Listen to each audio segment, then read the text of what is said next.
Hello everyone. Mehndi आती है but design की कैसे प्रैक्टिस करें, कौन से डिजाइन की प्रैक्टिस करें, कौन सा डिजाइन लगाए, सिर्फ ये ढूंढने में ही अगर आपका टाइम निकल जाता है तो मैं लेके आ गई हूँ आपके लिए एक नई डिजाइन जो हम और आप मिल के प्रैक्टिस करेंगे। अभी चल रहा है तीज का महीना, अभी स्टार्ट होने वाले तीज और त्योहार, तो हम सर्च करें पेज पे तीज की मेहंदी की डिजाइन। जो डिजाइन हमें सबसे ज्यादा अच्छी लगेगी और जो डिजाइन हम जल्दी लगा पाएंगे वैसा कोई डिजाइन ट्राई करते हैं, क्योंकि आजकल सभी को चाहिए कि आप एक जल्दी से मेहंदी की डिजाइन लगा दो।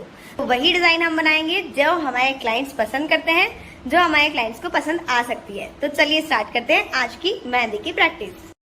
मैंने किया था इस डिजाइन का प्रैक्टिस क्योंकि मैं चाहती हूँ अपनी ब्राइडल मेहंदी को और भी अच्छा बनाना। और अब हम करेंगे तीज मेहंदी की डिजाइन, वो भी आपके साथ। तो चलिए अब सर्च करते हैं तीज की मेहंदी की डिजाइन। तीज मेहंदी की डिजाइन में थोड़ा ट्रेडिशनल टच लिया जाता है, जिसमें पिकॉक हो, लोटस हो और साथ में स्वान और बर्ड्स भी ले सकते हैं। झूले पे झूलते हुए कुछ फिगर्स भी हम इसमें ऐड कर सकते हैं, बट हम चाहते हैं ऐसी डिजाइन जो सिर्फ इजी ना हो बल्कि जल्दी भी लग जाए। तो हमने सिलेक्ट कर लिया है कुछ ऐसा ही डिजाइन, जिसका स्टार्टअप भी हमने रखा है डिफरेंट। इसमें हमने लिया है वी कट, ताकि ये डिजाइन थोड़ा डिफरेंट तरीके से स्टार्ट हो और डिजाइन को दे पाए हम थोड़ी सी हाइट भी। फर्स्ट लाइन हमने थिक बनाई है और उसके बाद हमने लिया है 2 लाइन और उसके ऊपर हमने लिए है लोटस, थोड़े डिफरेंट तरीके से। लोटस का बेस बना के बाकी हमने पेटल्स ऐड करी है। जैसे हमने राइट साइड किया है वैसे ही हम लेफ्ट साइड भी करेंगे। अगर आप भी चाहते हैं मेरे साथ मेहंदी की प्रैक्टिस करना तो मेक श्योर जैसा डिजाइन मैं बना रही हूँ आप सेम टू सेम वैसा ही डिजाइन लगाए, कोई भी चेंज उसमें ना करें। लोटस को थोड़ा सा ब्रॉड बनाते हुए उसमें हमने एक लाइन ऐड की है, जिसमें हमने अंदर की तरफ 2-3 लाइन को और लिया है। फिर सेम वैसा ही लोटस हमने टेढ़े में ऐड किया है, थोड़ा टर्न करते हुए हमने उसे ऐड किया है ताकि वो डिफरेंट लगे और एक डिफरेंट लुक से हम इसे कंप्लीट कर पाए। साइड के कॉर्नर्स भी परफेक्टली हम उसमें ऐड कर पाए। ऊपर की हमें एक थिक बॉर्डर क्रिएट करनी है, जिसमें लोटस हमने ब्रॉड रखे हैं ताकि वो काफी अच्छे से इनहेंस हो पाए।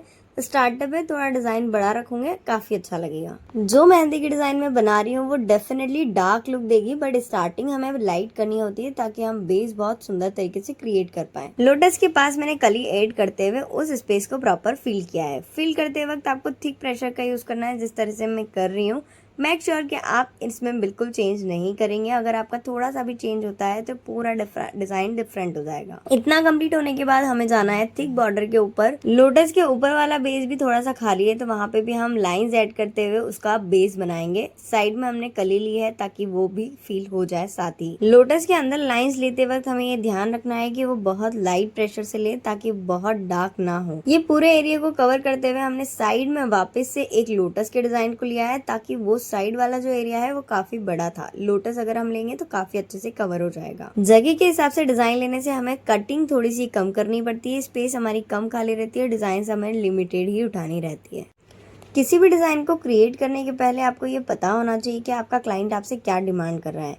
क्लाइंट का डिमांड आपके लिए फर्स्ट प्रायोरिटी होना चाहिए। अगर आपके क्लाइंट को ये नहीं पसंद है कि आप उन्हें लाइट वर्क करके दें, तो आप उन्हें पहले बहुत अच्छे से क्लियर करें कि जो चीज़ मैं आपको बना के दे रही हूँ वो अभी लाइट है, बट जब मैं इसे फील करूँगी तो ये डार्क होगा। जैसे कि अगर आप देखेंगे तो मैंने जब इसे ड्रॉ किया था तो इसका प्रेशर बहुत कम होने की वजह से बहुत लाइट लग रहा था, बट ये डिज़ाइन प्रॉपर फील होने के बाद जो एक डार्क लुक आपको दे रहा है ये काफ़ी इनहेंस हो रहा है और बहुत क्लियर ये दिख रहा है। अच्छा, ऐसा नहीं होता कि क्लाइंट आपसे बात नहीं करता। क्लाइंट आपसे बात करता है, चीज़ों को समझने की कोशिश करता है। बहुत सी बार स्टार्ट करने से पहले ही वो बोल देता है दीदी बहुत मोटा बनाना, पर ये पॉसिबल नहीं है कि आप डायरेक्ट स्टार्ट करते ही मोटा लाइन स्टार्ट कर पाए।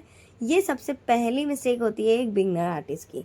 अगर आप डायरेक्ट ही स्टार्ट करेंगे डार्क प्रेशर से तो ऐसा नहीं हो सकता कि आप उसमें एक रियल लुक दिखा पाए, क्योंकि आजकल लोगों का डिमांड होता है कि मेहंदी में आप 2 टेक्सचर दिखा पाए, एक डार्क एक हल्का सा लाइट। पूरा ही मैरून टच आना पॉसिबल नहीं है, क्योंकि हम उसमें लाइट टच भी यूज़ करते हैं।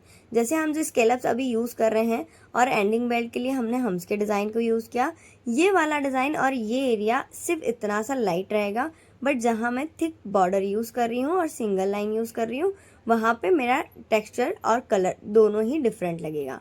तो बस इसी तरह से 2 टेक्सचर में हम मेहंदी के डिज़ाइन को कंप्लीट करते हैं और बारीकी को बनाते हुए हमारे क्लाइंट को एक परफेक्ट डिजाइन लगा के देते हैं। ऊपर का स्टार्टअप बेस कंप्लीट होने के बाद अब हमने इसमें ऐड किया है एक फ्लावर। फ्लावर को हमको बाहर की तरफ से डार्क रखना है और अंदर की तरफ से शेडिंग करनी है। फ्लावर को हमने हाफ कट पे लिया है क्योंकि हम चाहते हैं हमारे डिजाइन ज्यादा आए और हमारा हाथ का लेंथ भी थोड़ा छोटा है। कर्व लाइन लेके 4 लाइन वहाँ पे ऐड करनी है और आपको उस पे स्केलप्स लेने हैं। देन आपको वहाँ पे सेट करना है पिकॉक का बेस। पिकॉक का बेस हमारा कर्व लाइन पे ही टच होता हुआ कंप्लीट होगा। पिकॉक का फेस प्रॉपरली कंप्लीट करना है। पिकॉक का बॉडी शेप थोड़ा सा बड़ा रखना है ताकि हमारा पूरा हाथ में ये हाईलाइट हो अच्छे से और ये इसमें जो डिटेलिंग हम कर रहे हैं वो भी काफी अच्छे से हम कर पाए। जब हम कोई डिजाइन ड्रॉ कर रहे होते हैं तो उसका साइज हमें थोड़ा सा बड़ा रखना होता है ताकि उसके अंदर जब हम फिलिंग करेंगे तो वो काफी अच्छे से हम कर पाए। पर बिगनर आर्टिस्ट के साथ थोड़ा सा प्रॉब्लम ऐसा होता है कि अगर वो चीजों को छोटा छोटा ड्रॉ करने लग जाते हैं तो अंदर की तरफ फिलिंग करने के लिए उन्हें समझ ही नहीं आता। उनका मेन प्रॉब्लम ये है कि वो जब ड्रॉ करते हैं तो वो चीजों को बहुत छोटा ड्रॉ करते हैं। छोटा ड्रॉ करने की वजह से वो अंदर की तरफ फील नहीं कर पाते। तो थोड़ा सा साइज को इस तरह से रखो ताकि वो अंदर की तरफ जब आप कोन को चलाओ, फील करो, बारीक डिजाइन ऐड करो तो वो काफी अच्छे से हो जाए। तो बिगनर आर्टिस्ट बिल्कुल ये चीज ध्यान रखे कि साइज का एक परफेक्ट मेजरमेंट आपको पता हो। एनीवेज जितना हमने ड्रॉ किया था उसको हमने फील कर दिया है। पिकॉक की बॉडी को भी लाइट एंड डार्क शेड में हमने फील कर दिया है। अब हमने जो कली ली थी पिकॉक के बेस के लिए उसको भी हमने फील किया। उसमें 1 लाइन का डिस्टेंस डेफिनेटली रखना। स्टूडेंट जब भी इसे बनाते हैं तो ये कॉमन मिस्टेक उसमें करते हैं कि जो कली हमने बनाई है पिकॉक के बेस के लिए उसमें लाइन लेना भूल जाते हैं जिसकी वजह से बहुत डार्क व्यू देता है। एंड नेक्स्ट मोस्ट इम्पोर्टेंट, आप जो फेदर अभी ले रहे हैं उसके बीच में सिर्फ 2 फिंगर का गैप होना चाहिए और यहाँ पे आपको डार्क डिजाइन लेनी है तो मेक श्योर आप उसके लिए प्रिपेयर रहें।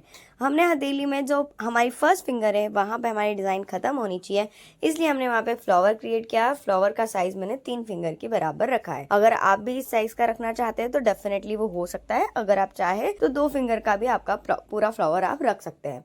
फिंगर्स मैं इसलिए बता रही हूँ क्योंकि फिंगर्स की साइज के हिसाब से आप अपने डिजाइन की साइज को बहुत अच्छे से सेट कर पाएंगे और आप सेम मेरे जैसा डिजाइन बना पाएंगे। तो बहुत इजी हो जाएगा इस चीज को करना। अब आपने फिंगर के डिजाइन का जो लाइट डार्क का शेड है जिस तरह से मैंने कंप्लीट किया है, लाइंस के साथ, एंडिंग बेल्ट्स के साथ, नेगेटिव डिजाइन के साथ, फीलिंग वर्क के साथ, तो वैसे ही आपको कंप्लीट करना है। एंड गल्फ लीफ लेना बिल्कुल मत भूलना क्योंकि वो आपकी डिजाइन में एक नया लुक क्रिएट करेगी। गल्फ लीफ अगर बनाना नहीं आती है तो मैं नेक्स्ट वीडियो में डेफिनेटली ये सिखाऊंगी। उसके लिए आपको सिर्फ मुझे कमेंट में बोलना पड़ेगा कि गल्फ लीफ सिखा दो या फिर लीफ की मेहंदी की डिजाइन कैसे बनेगी या लीफ कैसे बनेगी ये समझा दो ताकि मैं उस चीज को प्रिपेयर कर पाऊँ और उस चीज को डिटेलिंग में बना पाऊँ। यहाँ पे हमने ऐड किया है नेगेटिव डिजाइन के लिए बेस। जहाँ पे हमने जो डिजाइन ऐड करी है उसका साइज थोड़ा सा हमने बड़ा रखा है।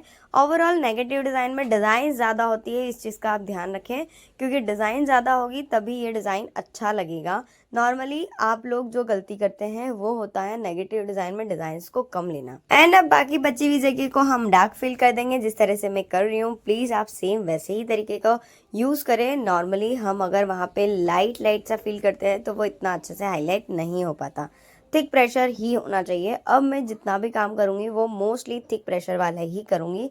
जैसे मैंने ये फ्लावर को फिल किया है, ये थिक प्रेशर वाला फ्लावर मैंने फिल किया है ताकि हमारे क्लाइंट को एक डार्क इफेक्ट उनकी मेहंदी में मिल पाए। जैसा हमने आपको कहा था कि हमारी ओवरऑल डिजाइन लास्ट में एक डार्क इफेक्ट देती है और वैसा ही मैंने यहाँ पे उस चीज को फॉलो किया है ताकि आपका क्लाइंट कभी आपको ये ना बोले कि यार मेरा डिजाइन में कलर अच्छा नहीं आया। अगर आप इस तरह से काम करते हैं, इस तरह से ही डिजाइन उठाते हैं तो डेफिनेटली आपके क्लाइंट को कलर भी मिलता है और आप लाइट डार्क वाला इफेक्ट भी अपनी मेहंदी में दिखा पाते हैं। अगर आप इस हाथ की वापस से प्रैक्टिस करते हैं तो डेफिनेटली आप भी जो आपने बनाया है उससे काफी अच्छा इंप्रूवमेंट आपको नेक्स्ट वाले हैंड में मिलेगा। मैं आपको हर बार यही बोलूंगी कि एक हाथ को कम से कम आप 4 से 5 बार प्रैक्टिस करो, बट हर बार आपको वो मिस्टेक याद रखनी है जो आप पिछले वाले हाथ में कर रहे हो। क्योंकि अगर आप मिस्टेक याद नहीं रखोगे तो डेफिनेटली आप वापस से वही वर्क करोगे जैसा आपने पहले किया था। अगर आप अभी से इस प्रैक्टिस को स्टार्ट कर देते हो तो रेगुलर में आप जैसे अगर आपके पास क्लाइंट आते हैं या फिर ऑर्डर्स आते हैं तो आप उसको ले पाएंगे, आप उसके साथ काम कर पाएंगे एंड अपने क्लाइंट को बेस्ट से बेस्ट डिजाइन लगा के दे पाएंगे। एक क्लाइंट को पूरा कंप्लीट करने पे इस तरह की मेहंदी के प्राइस आपको मिलते हैं 300 रुपीज। अच्छा, कहीं कहीं ये 500 भी होते हैं, कहीं ये इससे कम भी होते हैं, डिपेंड करता है आपकी लोकेशन क्या है। बट ये जरूर मैं आपको कह सकती हूँ कि आप जहाँ भी ये चीज शुरू करेंगे वहाँ आप अपनी अर्निंग करना स्टार्ट कर देंगे। So yes, let's practice with me.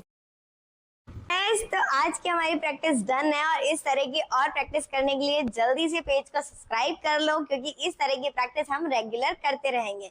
ये डिजाइन बहुत हेल्प करेगी आपको तीज की मेहंदी लगाने में या फिर साइडर्स मेहंदी के ऑर्डर्स कंप्लीट करने में। बहुत ही प्रीटी सा लुक आया है, डिजाइन भी बहुत बोल्ड और जल्दी बनने वाली है। तो ये वीडियो अगर आपने नहीं देखी है पूरी तो बहुत अच्छे से देख लो, और जितनी ज्यादा इस डिजाइन की प्रैक्टिस करोगे उतने ज्यादा नए नए क्रिएशन आप कर पाओगे। तो मिलते हैं नेक्स्ट वीडियो में।